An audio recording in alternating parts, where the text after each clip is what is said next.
Welcome to the Talent Tree. I'm Aaron Harrington. The Talent Tree is an artistic movement inviting creative people of all disciplines to express themselves, create community, and share the process of doing what they love.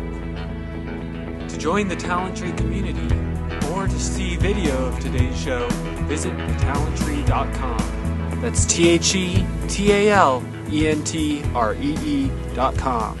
Today on the Talent Tree, I'm visiting an open studios at Baca Street Studios in Santa Fe. The Baca Street area in Santa Fe is a very hip artist neighborhood, and Baca Street Studio is a small strip mall at its center that's been rented by artists and turned into a series of studios. Today we are visiting Donna Nova, a glass artist who makes beautiful glass beads and colorful glass leaves. Let's listen to her as she makes one of her beads.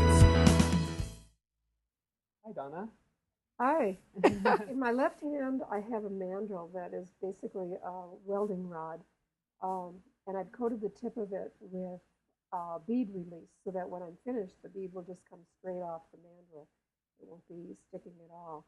In my right hand, I have glass. The glass that I use is Italian Moretti glass, and it's specifically designed for bead makers. It comes in rods. The rods are generally about a yard long, and some of the suppliers actually cut them into shorter lengths so they're a little bit easier to ship. I'm using a teal right now, and I'm forming the bead of the glass around the mandrel in a spherical shape.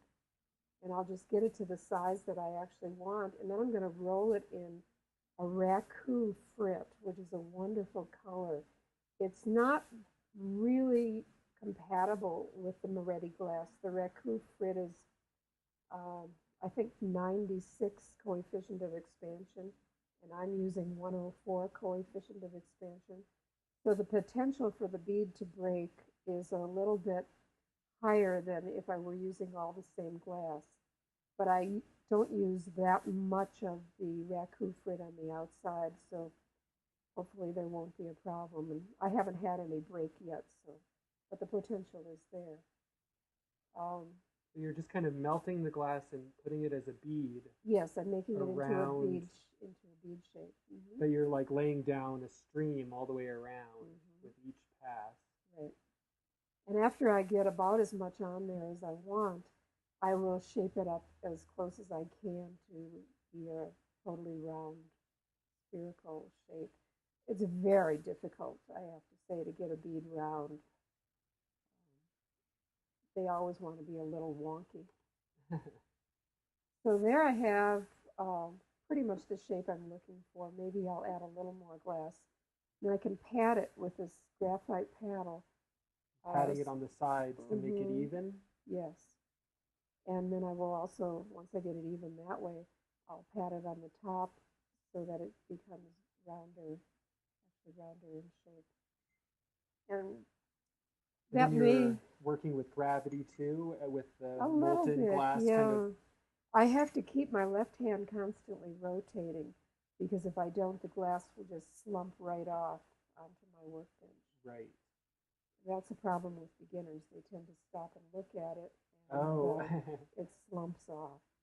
So now I have a spoonful of this raku frit, and I'm just going to roll the bead right into the frit. And it's kind of these pebbles that she's rolling the glass into. Yeah, and they are glass also. Oh, and they're glass pebbles too. Mm-hmm. And as they come into the flame, they're kind of melting into the bead. Right. And so is that a different color? Yes. It's what they call raku. I've never made it in this color, this teal, before, but I've made it in red and I've made it in yellow. So I know basically what it's going to come out to look like. And then I'm going to take this purple, and I don't know how this is going to look on top, but I'm going to make purple dots on top of some of these rakus.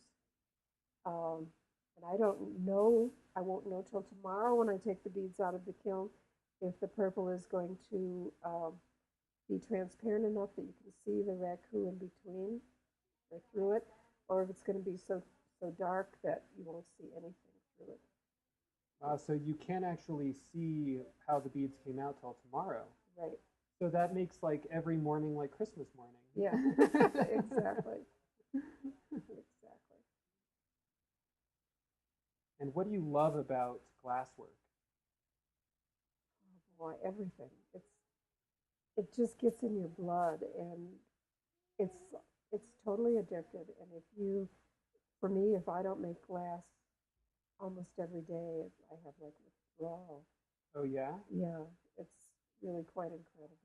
So describe the feeling you have as you're working with glass. Like how do Well, you feel? I feel everything. I feel frustrated, not knowing what it's going to be, not knowing if it's going to turn out. I feel surprised. I'm happy. I like the heat. Um, I had arthritis, or still do have arthritis in my hands, Wow. and I have to say the heat seems to dry out my joints, so Oh. that I don't have the pain in my hands. So your art is actually medicine too. Yeah. So there, I'm finished with that bead. Beautiful. And I'm going to just give it one last little heat, and I'm going to stick it in my kiln. This is a chili pepper kiln, and it's in the toolbox. You just put the bead in there. Made out of a kiln made out of a toolbox. Right. Cool. And it's a great little thing. I just got it a little while ago, so I'm very pleased with it. Well, thank you so much. You're very welcome. welcome. Wonderful. Thanks for listening and watching The Talent Tree. Today we've been listening to Donna Nova make one of her glass beads. Listen again for all sorts of different creative people of all sorts of different disciplines sharing their talents and creativity. So visit our website,